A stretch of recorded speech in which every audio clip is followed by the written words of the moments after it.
राष्ट्रवादीची शरदचंद्र पवार गटातील तिसरी यादी जाहीर झाली असून साताराचे उमेदवार म्हणून विधान परिषदेचे आमदार माजी मंत्री शशिकांत शिंदेंच्या नावावर शिक्कामोर्तब झाला आहे। याच पार्श्वभूमीवर माध्यमांशी बोलताना शशिकांत शिंदेंनी पहिली प्रतिक्रिया दिली आहे। नेमकं काय म्हणाले ते बघूया। फुले या शाहू फुले आंबेडकरांच्या विचाराच्या सातारामध्ये पुरोगामी विचाराची या ठिकाणी सातत्याने पाठराखण केलेली आहे।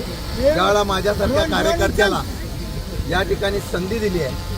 आज प्रथमतः साताऱ्यामध्ये प्रवेश होत असताना हा उत्साह हा तरुणांचा आहे, सामान्य शेतकऱ्यांचा आणि सातारकरांचा आहे। आणि हा उत्साहाचं प्रतीक एकच आहे की लोकांच्या मनामध्ये आहे त्यात प्रत्यक्ष आपल्याला पाहायला मिळत आहे। ते उत्स्फूर्त प्रतिसाद एवढ्यासाठी आहे आणि हा प्रतिसादाबद्दल मी माझ्या सर्व आलेल्या सर्व कार्यकर्ते जनतेच्या मनापासून आभार व्यक्त करतो।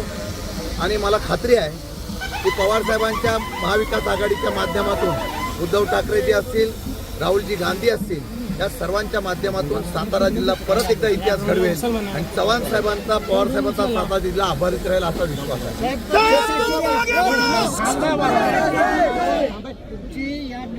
स्ट्रॅटेजी काय असेल?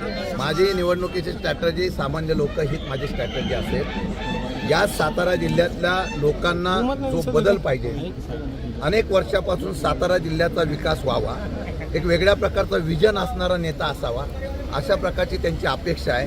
आणि मला वाटतं तरुणांच्या असलेल्या बेरोजगारीचा प्रश्न असेल, ITI असेल, औद्योगिक क्षेत्र विकसित असेल किंवा स्थानिकांना इथं रोजगार औद्योगिक क्षेत्र उभं राहत असताना त्यांना त्या ठिकाणी रोजगार मिळावा, सामान्य शेतकरी असेल त्यांचे प्रश्न बरेच आहेत।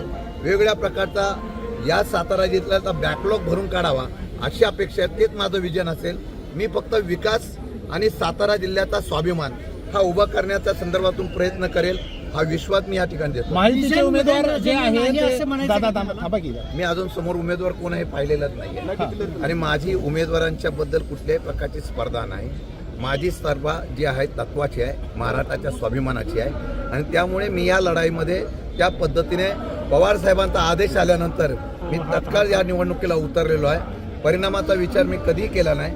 नेत्याचा आणि असलेला महाविकास आघाडीचा आदेश पाळून जनतेच्या ताकदीवर मी 100% सांगतो उठाव फार मोठ्या प्रमाणात लोकांच्या मध्ये आहे, त्याचा परिणाम पाहायला मिळाला। माहितीकडून उदयनराजेंची उमेदवारी निश्चित होऊ शकते असं त्यांचं आव्हान कसं बघता? म्हणजे त्यांच्या आव्हानाकडे मी कोणाला आव्हान करणार नाही, आव्हान देणार नाही। मी साधा कार्यकर्ता आहे। मी जनतेच्या आणि लोकांच्या आव्हानावर निवडणुकीला समोर जाणार आहे। शेवटी जिल्ह्यातले सगळे आम्ही लोक आहोत। निवडणुकीच्या राजकारणामध्ये हा आरोप प्रत्यारोप होत असतात, परंतु निवडणूक ही ज्या तत्वातून ज्या मुद्द्यातून करायची त्या मुद्द्याला घेऊनच मी पुढे जाणार।